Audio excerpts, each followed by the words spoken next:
heading upwards, but we'll let you off, Kenton. Okay, cool. So we are recording, and this will be on YouTube later on. Now, obviously, as I've mentioned, we all know how to use Zoom now, as we mention every time, Zoom quizzes and all that. So if we can mute ourselves when we're not talking, but obviously we don't want that to stifle your chance to get involved in the conversation. So feel free to hands up or pop something in the chat, and I'll try and bring you in where we can. But it just makes things flow a little bit easier if we all remain in mute when we're not chatting. Now, the format for our live event is going to be led by myself, as always, supported by bid manager Jason Maxwell, who, as he said earlier, is lit a little bit like a Bond villain, which is very exciting. I'm half expecting to pull out a small white cat and start stroking at any moment.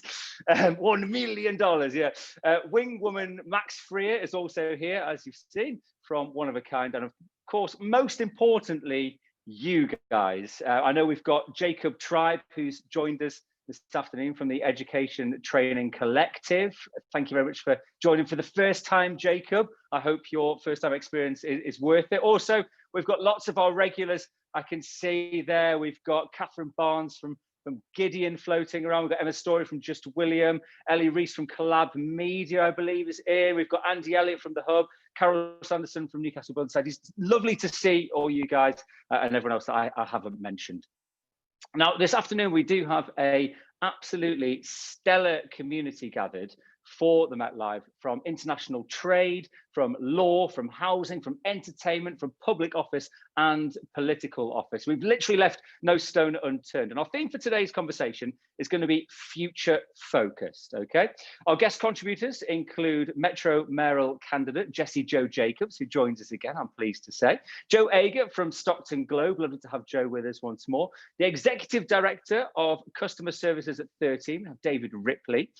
From the partner and head of litigation at Archer's Law, and joined a couple there, was Kenton Bazeley. We'll be chatting to him very soon. We've got Victoria Lynch of Additional Lengths, and brand new to Stockton Met, introducing the wonderful Jennifer Tomlin, who is Communications Officer at Stockton-on-Tees Borough Council. Thanks for joining us, Jennifer. I'm putting on a fantastic Britney Spears headset there for you. It's absolutely wonderful. Now, we're all brought together by the instrumental force behind Stockton Met, shaping the conversation that's changing Stockton's high street. That is, of course, business leader Jason Maxwell of the Stockton Business Improvement District. Now, as I say, lovely to see you all, and just an absolute pleasure to have your support once more this afternoon. Now, lots of things floating around in the news. As you'll know, the Met is not just a static event, it's very fluid. It's a developing event as we go. Before we go live, we don't even really know what's going to be in the news and what are the big talking points. Obviously, we have new vaccine hope, including today and yesterday. That's been the talk of the world. We've got lockdown looming over Christmas, potentially, with many media outlets running public polls today. Do we proceed with Christmas at the possible risk of a 25-day lockdown in January? That's the big question. It appears to be on everyone's lips at the minute. So I thought, you know what, we maybe start with that and just do a little poll, if I could see a show of hands. Firstly, if you would like a Christmas with the family and you'll take the post-Christmas lockdown, if I could see a show of hands, that would be my choice, I have to say, but don't let me pressure you into it. And secondly, if you would prefer a Christmas in lockdown, to avoid the post-Christmas lockdown, if you could raise your hand now. So I actually think the Christmas in lockdown is the marginal winner there. But as you can see, very split, and it has been very much 50-50 in all media outlets today, I'm sure you've seen. So that's as if the country needs any more splitting. There we go. We split it straight down the middle once more. As I mentioned, we are going to be very future focused this afternoon because we've talked a lot about what's going on. We've talked about a lot of what ifs, but we are going to try and look to the future today and really work that into today's discussion. Now, 2020 has been a year of significant turbulence. You don't need me to tell you that. Uncertainty, disruptive change. But what does it all mean for the future? Are you and your organization, are you future focused in a climate of COVID-19, which has been a painful time in many ways, lives, liberties, livelihoods, all impacted by a global pandemic. What change has had to happen as a consequence, both good and bad? I mean, how will we look back at this era at the moment? I know we probably all feel quite pained by it, and you know, it's been a difficult year, but could we look back on this era as the era of golden opportunity for creativity and change? You know, we might look back and go, actually, it really helped how we changed our working environment. If someone's got the mic on, can I just ask you to mute yourself for the minute, if that's okay, just so we can keep it clear until we open them up. What's our purpose as well? What will change in the future? What is our purpose right now? Is it just to get through COVID-19?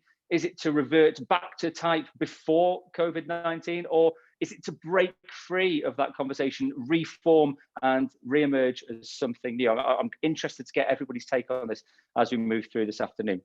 Now, I was speaking with Max earlier from UK about this, you know, our conversation that we're going to have today, and she used a proverb which I thoroughly enjoyed. It's one eye on the past, one eye on the future, which I think is how we all feel a little bit at the minute. At the minute, our eyes are a little bit buzzed to either side, not sure where to look, but it's called retrospective modernism, where it's the notion of keeping, as I say, one eye on the past, one eye firmly set on the future, which helps us to frame perspective on things that we need to protect, but also to progress.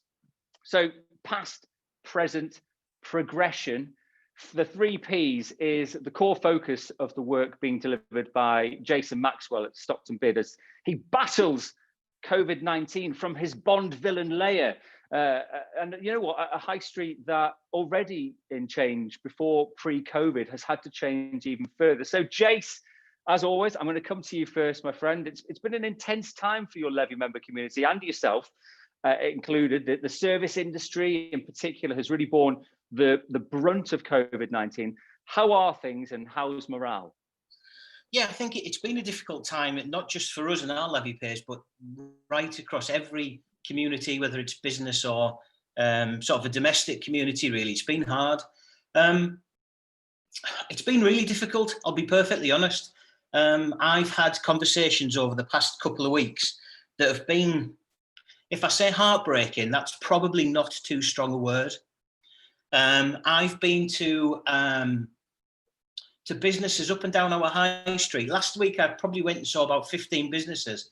I'm a little bit emotional, I'll be honest, Matt, because I had a couple of them that were in tears, more than a couple, that didn't think they would make it through Christmas. And that's pretty hard to bear. I saw business owners that you just want to give a hug to, and actually you have to stand back and say, I can't do that right at this time. And it's really, really difficult. And there were some that put on a brave face, some that were in tears, some that just are now becoming a bit impervious to it. It's just a difficult time for everybody. So yeah, it's really, really tough out there. Footfall on the high street, I'll be honest, isn't as low as I was expecting. I was expecting footfall to be a lot lower. And it seems to be that the lockdown has been more harsh on independent business and hospitality than it has on big business. And I think that's really difficult to take. And I think that after we had the initial lockdown from March through till June time, I think everybody kind of took that on the chin. But now it seems that this lockdown, the independent businesses have really struggled with the fact that it seems that the Range is staying open and B&M is staying open and Tesco's have got more people in them than they probably should do. And all big businesses are now thriving because they don't have the business rates to pay, or they've had cuts in business rates. And the independents have to close down on the whole. Some are adapting and some are changing. We are looking at how is digital changing, how are people adapting to business. But on the whole, independent business, particularly the service industry, are really, really struggling right now. Absolutely. I mean, you know, you mentioned, I mean, it's heartbreaking one, as you say, hearing about the struggles people have had. Also, the not being able to give someone a hug at the minute is the worst thing, because it's what you want to do, as you're saying, going down the high street there. It's a time of year that is typically the period that really makes a business. You know, Christmas is a huge time, particularly for the independents. How are you preparing for Christmas this year with the guys that have actually managed to stay open? Well, as everyone that's in retail or that's been around business for a long time will know, that this has always being called the golden quarter. It's not even gold, silver, bright. It's not even a quarter. It's one of those where people have just struggled. It's a time now when people were taking the big money to put away to get themselves through January and February. So what people will do through January and February, I have no idea. I think that's when we're going to need the independent businesses to be even more entrepreneurial than they have ever been. And I think that's really, really what we need them to do. So the question around what are we doing to help people? I'll be honest, it's really difficult. Other than promoting people on their digital platforms that they can shop from, we were looking at a marketplace, and we still want to put that on the agenda, but it's not something that we can do very, very quickly. And what we want to do is, if we're going to do it, we do it right. There might be something that we can do in the very short term that we've been discussing with Jen and some of the guys at the Borough Council. And I'll call her Jen, by the way, not Jennifer, because I'll get lynched next time I see it if I call her Jennifer and give her a full name. So there's things we're looking at from that. But from our point of view, we're launching a campaign called the Indie Street Heroes. We've heard all about heroes up and down the country from the NHS and the emergency services that have really been heroes. But we've got our own heroes here on our high street. So we wanted to promote those guys and promote them as heroes. So you'll hear a little bit more about that going forward. We've got other bits and pieces that we're trying to do, events and light switch-ons and those types of things. But unless we know what's going to happen on December the 2nd, it's an absolute nightmare to try and pinpoint to say we're going to do that or that, to be honest. Yeah. You mentioned Indie Street Heroes. It's a marketing first, I believe, Indie Street Heroes, and also the Adopt a Shop campaign. I know Max might want to jump in as well on this. Tell us a little bit more about it and how we can get involved, or if someone would like to be involved in it. Yeah. Well, Matt, we try and do things a little bit differently, from the high street to the humans, to having our mistress of evil kicking about the place. And we like to put sometimes a little bit of fun, sometimes we like to pull on heartstrings, and I think this is one of those where we kind of say, your high street or your community or your region, we need you, and we need you right now. And I think that's the important message to get across right now. How do you get involved? Well, what we've done is we've asked our independent businesses to give a shout out to themselves more than anything. Most of them are in lockdown, so it's on their mobile phones, it's a selfie, it's a video, and it's a call to arms. And what we want influencers, we want our bid directors, we want everybody out there to do their selfie, to adopt a shop, give them a shout out, but to have a real call to arms to get people to support those independent businesses absolutely where they can. Okay, brilliant. If you head to the Instagram, I'll tell you all about the Instagram later on. I'll get in touch with Max at Ook as well, and she'll be able to direct you if you'd like to get involved with the Adopt a Shop campaign, and of course the fantastic Indie Street Heroes, which, as you say, I think they are heroes that do need recognisers. Now, Jace, all the businesses that join the Met today, as I say, I would really urge you to get involved with that. As Jace was saying there, you can take a selfie on your phone. I think a lot of us, I don't know about you, I hate seeing my face on a screen or on a phone or anything else. And yeah, but now getting quite used to it, because I have to go on that many videos and stuff and see my face, my giant forehead staring back at me constantly. So getting quite used to it. So there's no excuses to get involved in that. We'd love to see you get involved and sharing the vids. As I say, can I jump in again just quickly? And there is no excuse. There is no excuse, because if we want our town and our high street and our independent businesses to thrive, I think sometimes we have to put aside our own sort of slight insecurities about seeing our face on a screen, because actually for 30 seconds or 40 seconds, it's not the end of the world. And what we're doing by doing that is we're supporting another business. We are giving that business an opportunity to thrive and to make money. So it's really important that we put aside all of those insecurities. And I will implore everybody that's on this call tonight, and we will do it town-wide over the next few days, is to pick up your phone, do a selfie and get on board with it, because actually it's not a big deal. Just get it done. Okay. Well, if you want more details of that, Sam and Max at Ook will be bugging you all there, and we'll get you all to send your videos to. Jace, thanks very much. Always great to start with you. We're going to move from high street to homes now, and I want to bring in David Ripley, who's the Executive Director at customer services of 13. Thanks for joining us this afternoon, David. Now, coming to you, 94% of 13 homes are located in the Tees Valley. There's a £180 million turnover, not-for-profit organisation that, you know, you take your responsibilities very seriously. The phrase "home is where the heart is" an expression that I guess many will resonate with, not you know, in our entire lives, but particularly right now. I mean, I don't know about you, but I mean, the home has been basically the bedrock of everyone's lives for 2020, where you sort of get up out of bed, you in your pajamas, and you're instantly in your office, which also happens to have a 24-hour fridge, which is great, unless you're a fridge picker like me and you end up having to wear bigger knickers. So, you know, I think we've all really experienced that home is where the heart is, and home is where absolutely everything is at the minute. It's a place we do everything. Future focused very much appears to be underpinning change within your organization, David, from the inside out, top to bottom. You could say it's been a complete makeover for 13's future, couldn't you? Yeah, no, it has. And you're just saying that. I've just been passed the tomato ketchup by my kids who are just directly behind my screen having my tea. So, you know, the things you have to do. One of them's about to come and join me any second, I think. Yep, here she is. There you go. You're going to wave? There we go. Yeah, so I think, yeah, I mean, I think the last, well, what will it be? It'll be sort of coming on for sort of 6-7 months now of being, well, a bit longer than that, 8-9 months have been phenomenal to deal with for every kind of business, whether you be public or whether you be private. And I think it's made us at 13 really consider what we can do as a business and what we can do to help the community. Apologies for all the shouting in the background because I've now got my children battling on. And I think we've kind of over the last 9 months, we've kind of, our big call on things that we've been doing is around kind of like supporting customers with universal credit as an example. So we supported 1,200 people that we wouldn't have normally supported.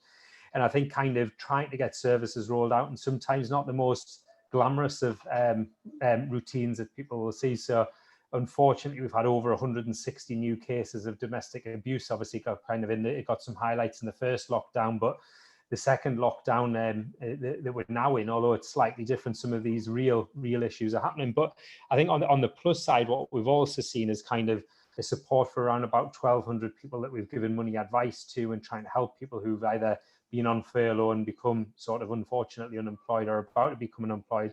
But there still is a degree of employability there. And what we're really trying to do is kind of work on how we can wrap that home around them and services and really make 13 a more prominent member of the community, I suppose.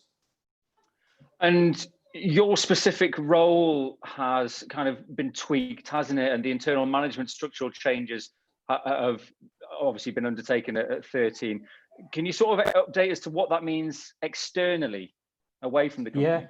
Yeah, no, sure, Matt, certainly. So there's a set of slides that we pulled together, which Maxine will share with everyone after the event, so you can have a look at it. But what I've pulled together for you is kind of a core overview of who all the core people are within 13 that can probably be useful for you to know and where you can find things. But in terms of my role specifically, I look after all of our what we call customer services and customer focused services that we deliver. So that would be how we deliver housing, how we deliver care and support services, and how we deliver things like our repairs and our maintenance work as well.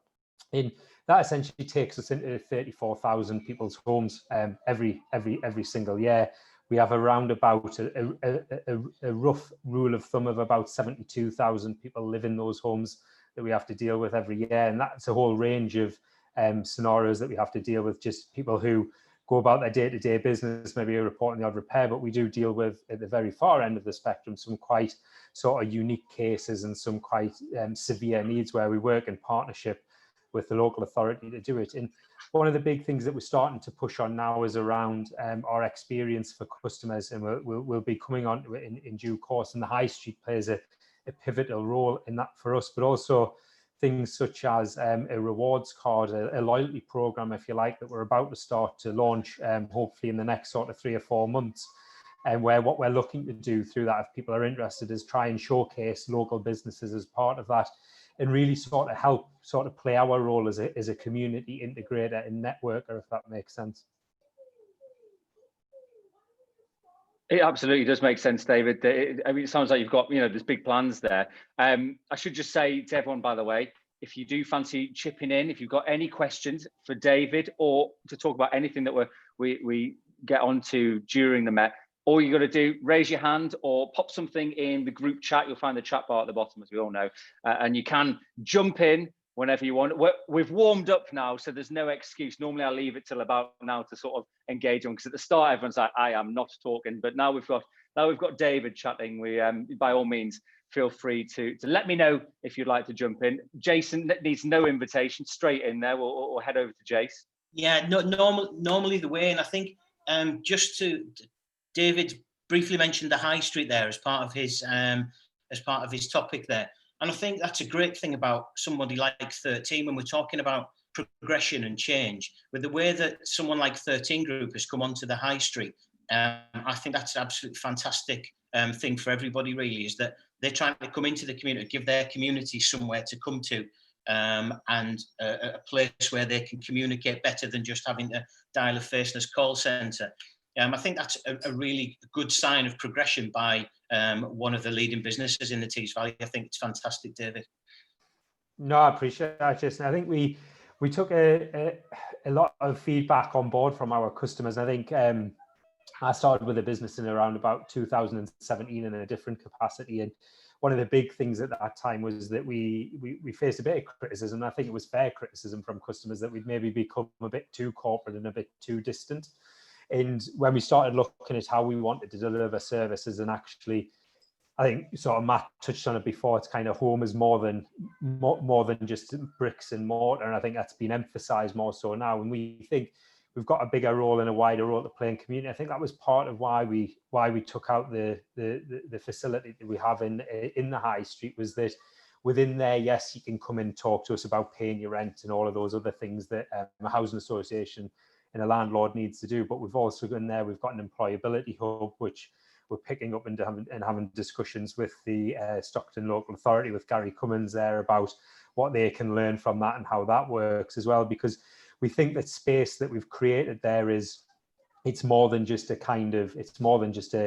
place to come and look for a home. We've kind of designed it in a conceptual way, is across a little bit between a kind of an Apple store and a travel agency, if you think it like that. So you can come in for as little or as long as you want. We haven't at the moment, but we will have iPads back out soon, where what we're saying is people can come in there and they can do what they want. They can search for things in the locality. So that might be shops like yourselves, if you've got websites that they want to look for. If they've got particular thing, you want to check the bus timetable. We've got a kids play area in there. We also welcome dogs in, because a big bit of this was a personal favourite of mine to try and get through the business. You've never known anything like a health and safety committee when you tell them you want customers to bring dogs into your building, and oh yes, there'll be children available as well. Because it was kind of, it's that whole part of community and the family that people want to come, and they want to come into the high street with their kids. They want to come in with their animals, and we've tried to create a facility that's accommodating and welcomes all that in, but is then also useful. So what we've also done is, and this will take a bit of time, obviously, with the way we're having to live now, is we've created that as a social space as well. So the facility is going to be there available for the community to use on an evening if they want to have events. So the bid are more than happy in this event, I'm sure, in time when we get to not having to look at each other in little 2x2 screens, can host an event there. And it's just part of that kind of making sure that we're in touch with the community, because I think the more we're in touch and the more we help the community, the more it enables us to deliver better services for our customers and help really sort of regenerate not just Stockton, but the whole of Teesside as we go. Absolutely. I mean, it is a fantastic sort of initiative that you've got there. You know, iPads, kids, dogs, what could possibly go wrong with that? I'd love it if they started letting dogs in Apple shops. Then that would really test their customer service, wouldn't it? So there's been a significant 1 billion investment as well that's being rolled out. Can you tell us a bit more about that? Yeah, no, certainly. So as part of our sort of 5-year strategy, we review it every 5 years. And what we're looking at is kind of investing £1 billion into the homes and the economies within Teesside. We've got sort of ambitious plans to make sure that £1 billion is, as far as is humanly possible, gets spent within Teesside. And we're looking to sort of increase the amount of local businesses that we do use through our procurement chains. Some of our procurement processes are, I will be sort of very upfront, not the easiest to navigate if you've never navigated that. Hence why I've given you all the names of all the people you need, because they will be able to help you if there are things you're interested in there. And that's really what the driver is, because I think it's a big business. It's kind of, sometimes it's easy to kind of get distracted from the roots which help fulfill the things that you need to deliver. So we're committed into that investment's going to go into homes, that investment's going to go into services for customers, and what we're hoping is that a high percentage, and what we're aiming for is around 70 to 80% of that £1 billion can get invested into local businesses who can come and help us not only deliver what we're trying to deliver for our customers, but also help those businesses grow and help potentially the whole communities look at how we recruit and how we can sort of bring on the next generations of people in our neighbourhoods. Brilliant. And I've heard mention of the High Street and My Street. It's a lovely little rhyme. Not 100% sure what it is, David. If you could enlighten us, that would be fab. Yeah, no. So we've kind of the High Street element is our Touchpoint store in Stockton, which we've kind of we've just touched on. And the little play on My Street was we over the last couple of years have been delivering a digital platform for our customers to get services through from us. So I'll not bore you with the very the high octane things that I have to deal with in my life. It would make you fall off your seats, but things like people asking for rent statements, reporting ASB and things like that. And we used to have a very manual process, and it was highly reliant on people phoning us up, basically. So we've developed a digital platform. 80% of people who live in Stockton can get online, and we've done some work with the Office of National Statistics to work out what that coverage looks like. And what we've tried to do is really deliver services in a way that meets what our customers want at a time that when they want it. And we've been blown away. So we haven't actually done any advertising on our platform, which we've called My 13. And we're already at around about 6,000 of our customers who have signed up to that. That's from a standing start of 0, and that was in August time when we started to push it out in a big way, shape and form internally. So we're hoping that there's more to come from that. But also as part of that, what we touched on earlier was the My Rewards platform that we're opening up, which is our version of a loyalty card and a discount card. I hope it does grow as big as the Tesco Club card. That is our ambition. Whether we'll get there or not, we don't know. We're going to in the launch, we're going to go hopefully early in the new year, and we're looking to get around about 30% of our households on board with that. So that's around about 10,000 households in Teesside that we're looking to get onto that scheme. And I suppose one of the asks that I have is if that's something that you would be interested in advertising on. We are looking for local retailers to come onto that. You'll be pleased to know there is no catches involved in that. We're not going to ask you for money to be part of that platform or anything. There is a discount there, but a discount zone there, but that is entirely up to every business to determine what they want to put on there. And it can just be on there for advertising purposes as well. And there is people that within 13 who you can work with in developing that. So I think it's, in a nutshell, what it is it's to think of the virtual way to now access 13 for all of our customers and make our experience really rounded, I think, and bring some of what we've been doing up to date with the modern ways of working. Brilliant. David, thank you very much for coming on and updating us on 13. I think it sounds like there's lots of exciting things there. Obviously, get involved with their loyalty card. It's going to be bigger than Tesco's. You heard it here first. And hopefully less confusing than Tesco's, because I never know how to get me vouchers for that. I'm pretty sure they get sent to one of my old addresses, so I never get them.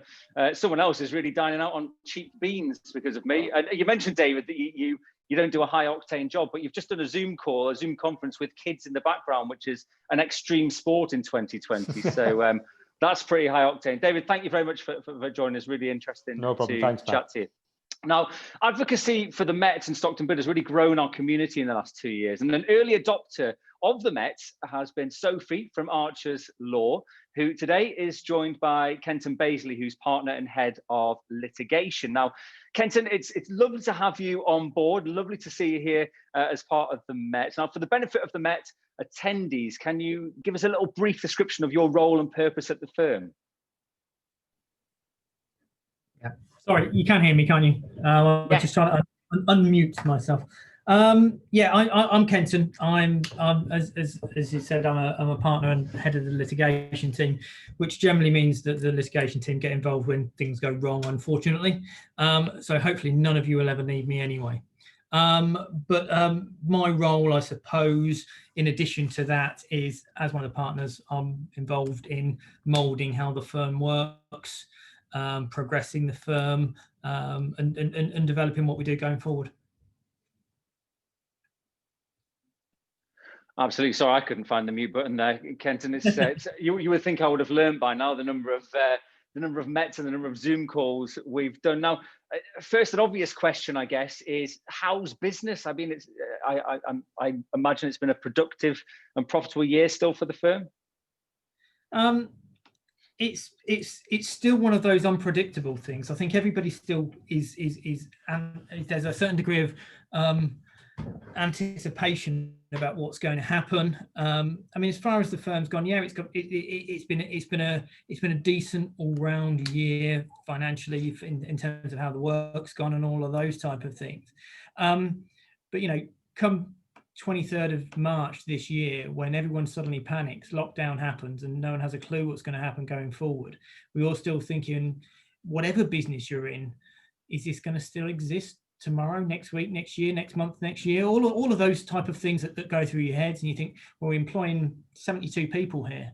How are they all going to pay their mortgages? And all of that stuff that you think about and keeps you awake at night.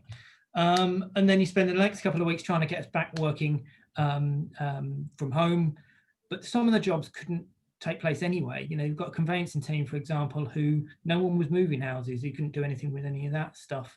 All the courts dithered for a while because they didn't know what to do. So they pretended it was business as usual, albeit that they didn't really know what to do, like most of us, to be fair. So things were put on hold for a while. I mean, our team, for example, at the moment is absolutely inundated with stuff, but then some of the other teams haven't been. So it's sort of balanced itself out. It certainly hasn't been a nice, easy ride. It's been one of those where you're making money in various different ways than you thought you perhaps would in the start. I mean, I suppose that's a bit of a shame, I suppose, when you think, you know, the litigation team and the employment teams are the teams that were probably the most busy. And that's a little bit of a worry, I suppose, because obviously if people are obtaining employment advice, it's as a result of either redundancies potentially or those type of things, which is never a particularly good place to be. Absolutely. Also, having said that, then we have seen a bit of a rise for the commercial team over the last little while, which is always a good indicator of people of business going well, people buying businesses and that type of stuff, and that's been increased over the last couple of months. It seemed to be a sort of sprout, some green shoots, and then we've hit another lockdown. So who knows what happens now? Absolutely. So, well, as we are tonight, future focused, trying to figure out what to do next. I guess it's great to have you with us tonight on the Met Kent. We really appreciate it. It's thank you very much for sort of coming on and introducing yourself. And well, we will actively follow your progress as with everyone in the Met, as always. You know, you're a real sort of mainstay in the Tees Valley, a successful law firm, and you know, it's great to have you as part of the Met. I'm going to cross over to Jessie Joe Jacobs actually now, who is our Metro mayoral candidate. Now, it's far from certain if many businesses will last the pace between now and the turn of the year. Jessie Joe, future-proofing the high street is not without its challenges, is it? It's, you know, how do we start to respond to COVID-19 on a wider Tees Valley scale and reshape future growth? What do you think we need to do? Great to be back with you all, and I was listening actually to 13, and there's something that they mentioned that they're doing, which is two fundamental, I think, examples of how we can future-proof our high streets. And the first one is bringing the civics into the high street. So for a long time, and I shared a little bit about this last time, but the high streets have been very much retail focused. That's going to significantly change, and it has to. There's too many buildings for it to fill with retail in it to be that centre again. But by encouraging services onto the high street, and those civic services such as housing, employability, health, care, alongside retail, then we start to have what I call like civic centres again, and that's going to be really important. And there's an important role that policy holders and policy leaders can play in that, by trying to influence the culture to ensure that those public services come into the high street, that they utilise that space to create that civic centre. But the other thing, which I've championed for years, and actually during lockdown I started a project around this called the Tees Online, which is about localism, but in a turbocharged localism is all that I can say. One of the towns in the north that a lot of people talk about is Preston, because Preston is a lot like Stockton-on-Tees in that it was post-industrial, outside of the big cities, has potential, great community, but was in decline. And the big institutions of Preston all came together around this agenda of localism and what we call local wealth building. And what that means is, how do we ensure that the money made in our town stays in our town? How do we ensure that wealth does not leave? Because the biggest way that we can ensure that we have a vibrant economy is not to lose the significant amounts of wealth that leave our towns. They leave through the Amazons, they leave through the big contractors that we use. Like, we might use a London firm to do our PR and we didn't use the local firm. Every time we make a contract and every time we make a purchase with someone that isn't local, then the money will eventually leave. So together, as policy makers, as civic leaders, as business leaders, they came together and said, we're going to try and make sure our wealth stays here. And I'm passionate about that happening in the Tees Valley. And so, you know, I'm not in a political position to do that myself, but what I can do is champion localism. So we started the Tees Online. I'd love you all to go and have a little look at the Tees Online. It's a website and a social media platform. And what it's doing at the moment is shining a spotlight on the great people that make up the Tees Valley, on our communities, our causes, our businesses. That's stage one, but stage two is the directory and the network. We're looking to network musicians, artists, businesses for good, charities, mental health services. So that platform is not only a storytelling platform, it's a directory of everything that makes up the Tees. And then stage three is about ensuring that, and we start to work with the policy makers and policy leaders to do that commissioning and buying local and local wealth building. So it's dead exciting, and it feels like, you know, there's loads that I can sort of, I guess, explain a bit more, but in amongst it being a really difficult time, we have to think outside the box, basically, and we have to think local. Think local, think turbo localism. I love that phrase. Make sure you go and check out the Tees Online. It's really good from Jessie Joe, and just make sure you have a look at that. And obviously, buy local. That's the main thing. Do everything local that we can. Does anyone else want to come in on that at all? I know I want to bring Jason in a second. Anyone else as well? Or Jace, we'll go with you, my friend. I was just going to say to Jessie that, doesn't it just seem like the simplest idea in the world, that if you've got services locally, bloody use them locally? And why do you have to go to London or to Birmingham or to a big city to get a service that you can get on your doorstep? And chances are it's probably going to be cheaper from the labour and all of the other costs that are here in the northeast than it would be to bring in people from elsewhere in the country. I can't believe what a simple idea it is. Yet the movers and shakers and the people that apply these big contracts or that go and procure them go to all over the place. And actually, the local businesses that do it should be put top of that procurement list. And I know there's protocols to follow and all of those things. However, it should be weighted in favour of local businesses. And I think it's a brilliant idea, and it's so simple that why wouldn't you do it? Absolutely. As Jessie Joe said, turbo localism. Stick a spoiler on localism and make it into a boy racer turbo localism. Brilliant. Because I think so often people think of the shops and the independents on the high street. We forget that there are services available in our region as well to hire, and we don't have to look elsewhere. Jessie Joe, thank you very much. It's lovely to have you with us once more. Now, It's great to have Victoria Lynch with us as well from Additional Lengths. Thanks so much for coming along this evening once more. Now, you are a previous contributor and Stockton bid director. Victoria has got a successful business trading and exporting overseas in the business of hair extensions. If you don't know, no, I did not buy this moustache from her. Don't worry, this is not the stand of her hair extensions. They're absolutely beautiful. During the first lockdown, Victoria, additional, Jason's thinking, yeah, I could do with a couple there on the back. During the first lockdown, Additional Lengths was in the process of moving to a new warehousing facility. Has that all been managed through, or has it had to go on pause? Yeah, we luckily we hadn't went public with our move. We were going to do it through a transition period, keep the shop, and it was simply to grow the business from our storage and online facility, and plus give us the room to grow our internal team as well.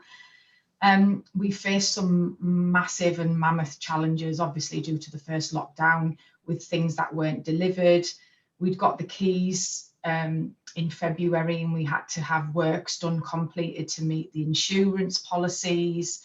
And then when lockdown happened in March, we couldn't get shutters installed. We had to obviously furlough all the staff. It was just myself and my other 2 leadership team members, and we literally had to move. We had to move a mountain just between 3 of us, and simply because at the first lockdown, everyone was focused on making sure that they were staying at home. People were scared, and you don't really see that scared element now in people on this second lockdown.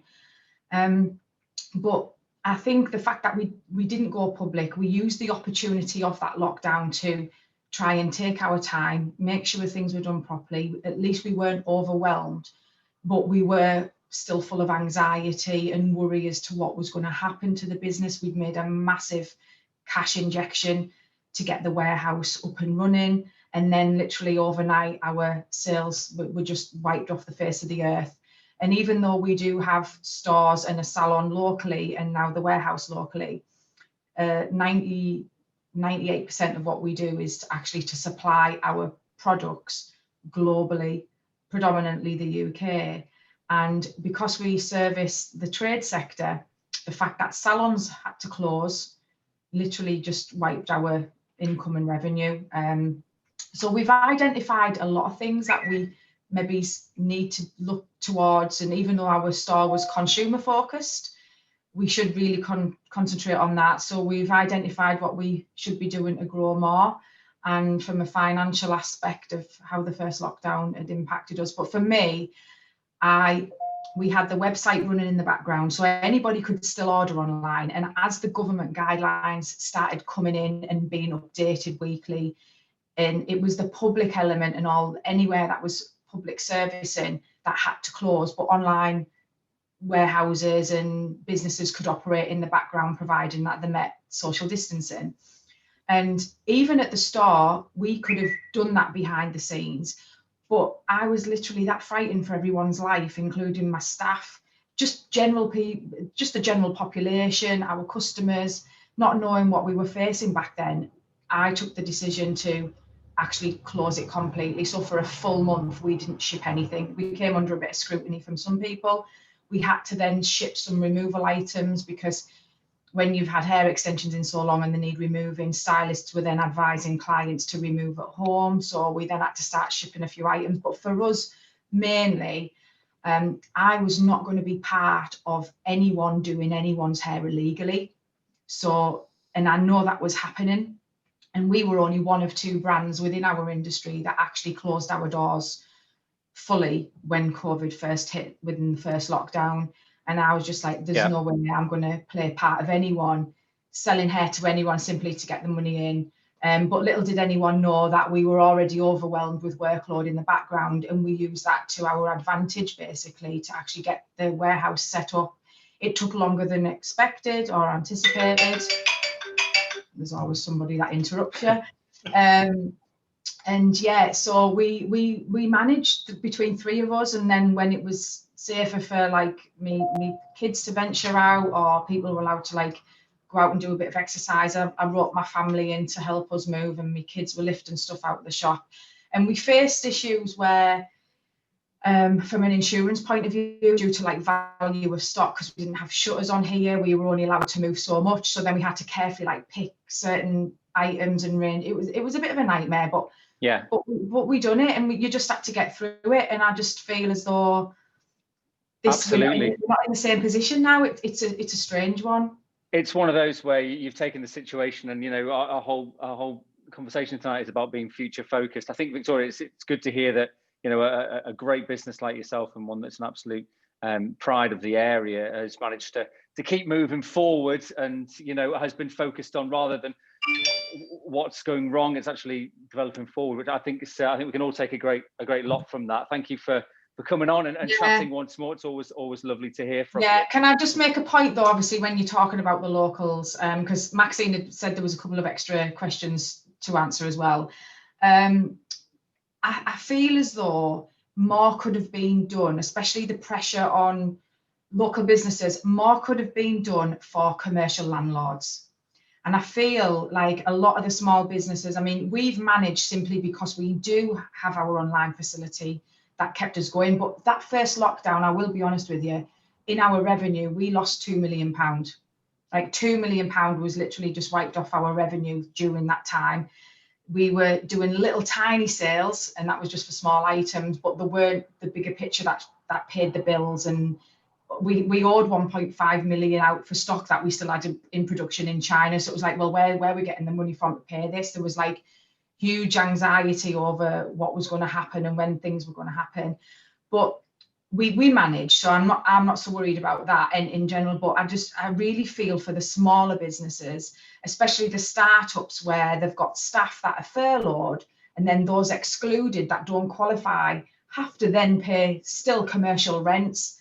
If mortgage companies could give mortgage holidays, I feel the government, regardless of whatever contract was in place for that commercial property, the government should have put more pressure on commercial landlords to give tenants a holiday break. Because if they've got no footfall, they've got no revenue, how are you going to pay that?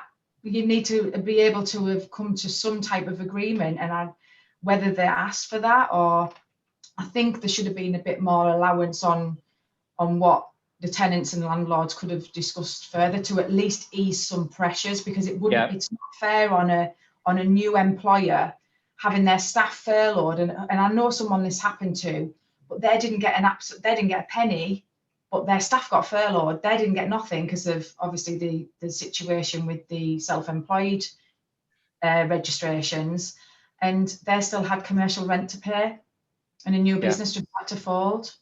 It's such a shame. Yeah, I mean, Jessie Joe Jacobs has just been in the chat group there. If you want to join the chat, by all means, raise a hand. You can. I imagine a lot of us have got a thought on this. She says she campaigned on this for food and drinks businesses, which I think was a big thing. Jason, your hand was up there.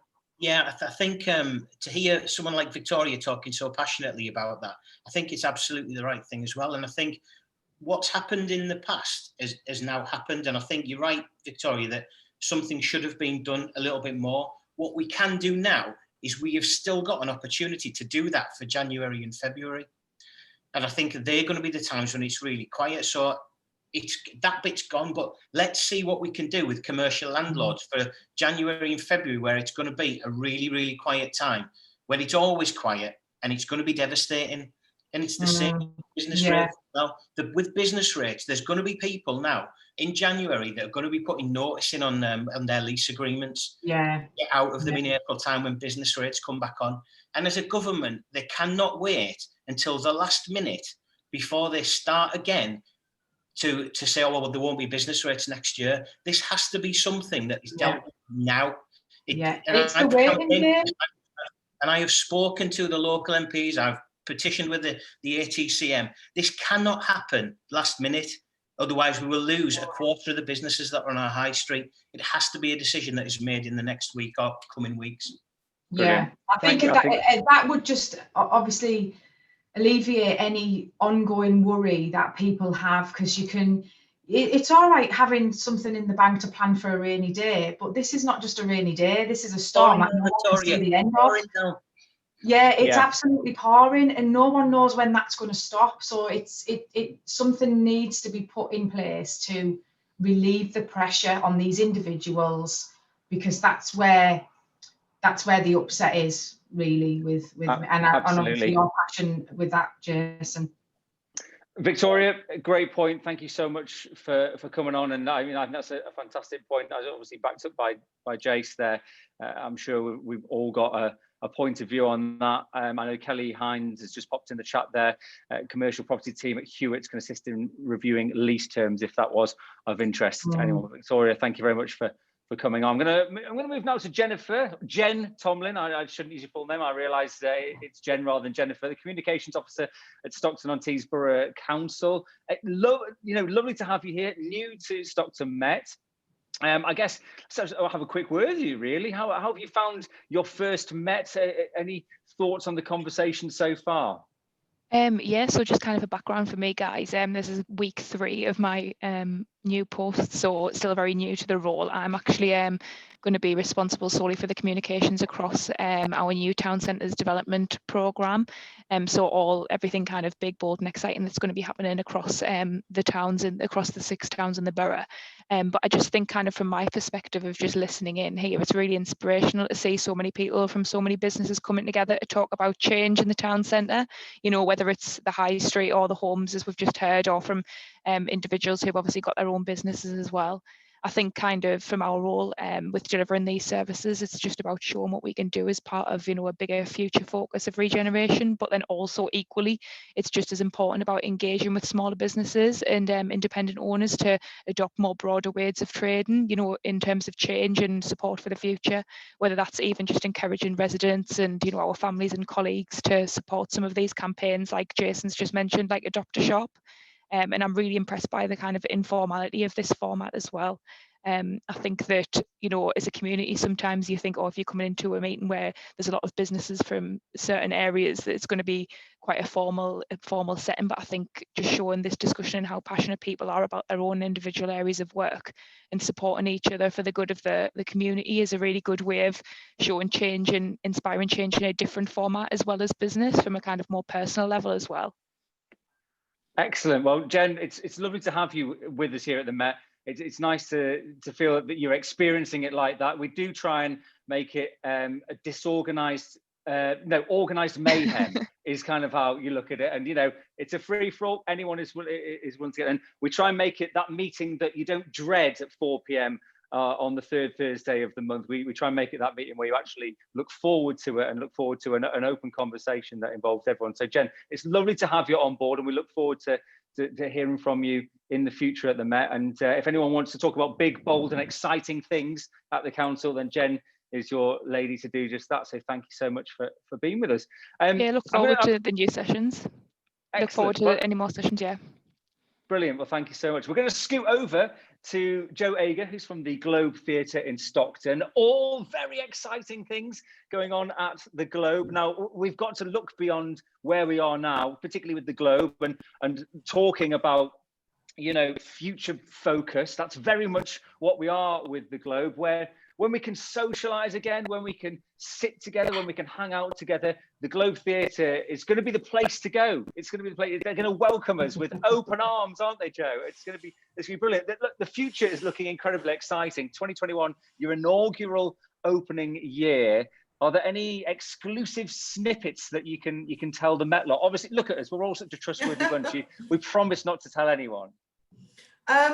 No. Right. No, it's all under embargo. No. I think just sort of listening to everyone today, I mean, it's a tricky kind of message at the moment, because obviously I'm all about the future, which is fantastic. There's a great opportunity there. But obviously, as my industry has taken a significant beat, but there is a little bit of a shift, and that sort of is coming from the industry and my leaders, where there is a lot of planning for the future and relaunch and stuff. So that's really nice to hear. It will end. It's just that unknown of that date and that uncertainty. But for me, what's really encouraging is this whole community partnership, because as much as we'll get the big headliners, if the community doesn't embrace it, and if we don't work with the high street and the community partners, it will not work. Because as a venue, you may get 100 acts in a year, but you've got another 200 and whatever days it is. My brain's a bit gone. That's terrible. I don't know how many days in the year. Anyway, you get a lot.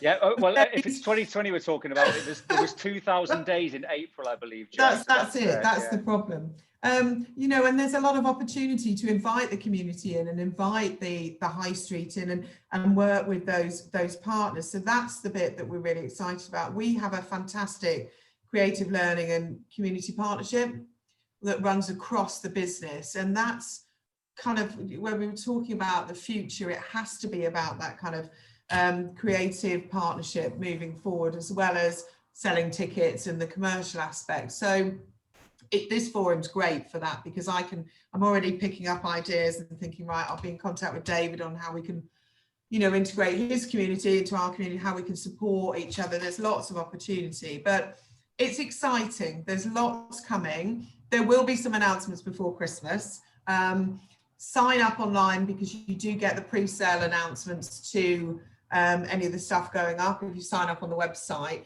But also, I think if anyone's got if there's anything we can help with, I can help during the launch. Obviously, we're raising a significant amount of profile for Stockton and the Globe, and we're really keen to make sure at every opportunity we talk about what else is available in Stockton and Teesside and the wider community. So when we did our virtual launch, we showed some clips of Stockton as a town.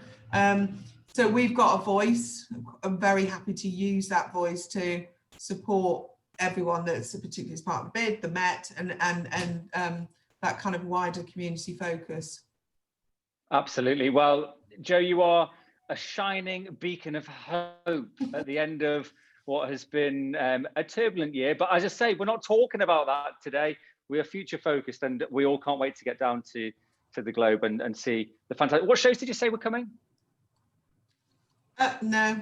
It was worth a shot, wasn't it? Jo, thanks so much for joining us again. Lovely to see you as always. I know we've just scooted past 5 o'clock. For anyone who is watching the clock and thinking, oh, I need to go home, or I need to sort the kids out. David, your kids are probably going crazy behind the screen. We can't see them. They've finished their dinner now. So Jace, do you want to sort of round off this evening's Met? Yeah, just firstly, a massive thank you to everyone for sort of passionate contributions, really, because without those passionate contributions, the Met would be nothing, really. Yes, we've got a bid, but without contributors, it doesn't grow and bring people together like it should. And when we talk about bringing people together, the one thing that I've heard, the one word I've heard, I think more than any other, and I think David mentioned it, Joe's mentioned it, and I think Jessie did, was community. And I think not just from a business community, but when we've got the wider communities, I think they are something that as businesses and as people, we all need to embrace communities wherever they are. And I think if we do that, I think we'll be in a much better place come December the 2nd and next year moving forward.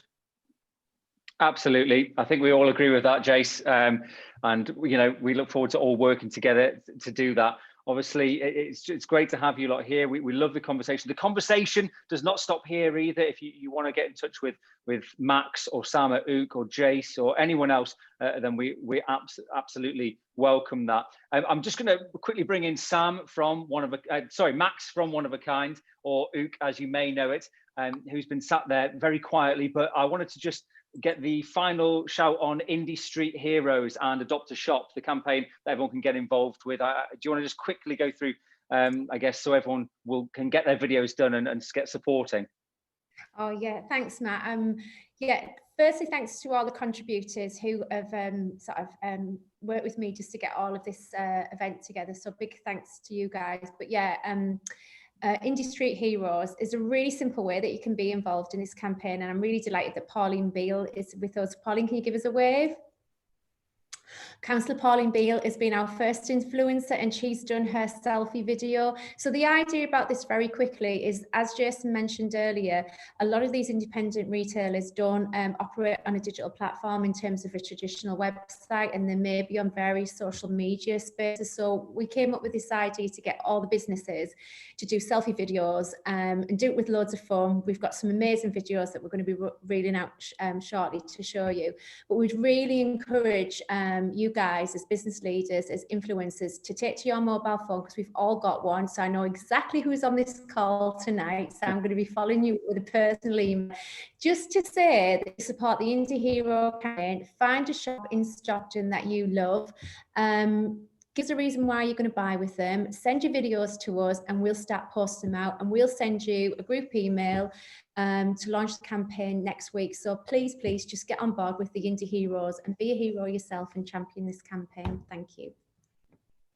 Thanks so much, Max. And as Max says, if you've got a particular independent that you love, as we were hearing from Jace at the very start of tonight's Met, that independent might not exist, you know, in the near future without the support that we can hopefully give them through the Indie support, Indie Heroes support. So head over to our Instagram as well, StocktonBid_the future is local. As Max says, they're going to be launching very soon, so that's where you'll be able to check them out. And that's where you'll be able to film your selfie video in your favorite independent, and we can whack it up there. Now, the Met is going to be back here on December the 17th, and I say here, I mean somewhere in the ether on Zoom. If you like this event, please do share your feedback. We always love to hear it. If you think things need tweaking, then we love to hear it. If you think things were great, we love to hear it. Whatever you want. If you think the host's mustache was absolutely dreadful, don't worry, it should be gone by December, fingers crossed. But we love the feedback on LinkedIn and on Facebook, and we're looking to grow as much engagement as we can. And, you know, I really do feel that the Met is powerful in its numbers, and as we see it growing, that's when we really see the growth happening across our fantastic region. So please do get in touch on LinkedIn. As I say, share everything. Bookings can be found on Eventbrite as well for December the 17th. If you would fancy coming along to the next one, it will be some form of Christmas themed, I'm sure. We won't do a quiz, don't worry, unless I get my way. Big thanks to Sama Ook as well. She sits quietly in the background, waving a indie superhero flag there as well, managing and ensuring the Met runs smoothly from promotion of the Met through to booking and management of all the technical requirements and everything else. So thanks a lot, Sam. Big thanks to Max there, Ook, for coordinating the content, liaising with our contributors and shaping the narrative and content that bring us all together at the Met, hopefully for a fresh and exciting feel, and not just your bog standard meeting. As I say, remember to adopt a shop, remember to do our Indie Street Heroes. A big thank you as well, of course, to Stockton Bid's Jason Maxwell. Great to have you along, Jason, and great to hear from you.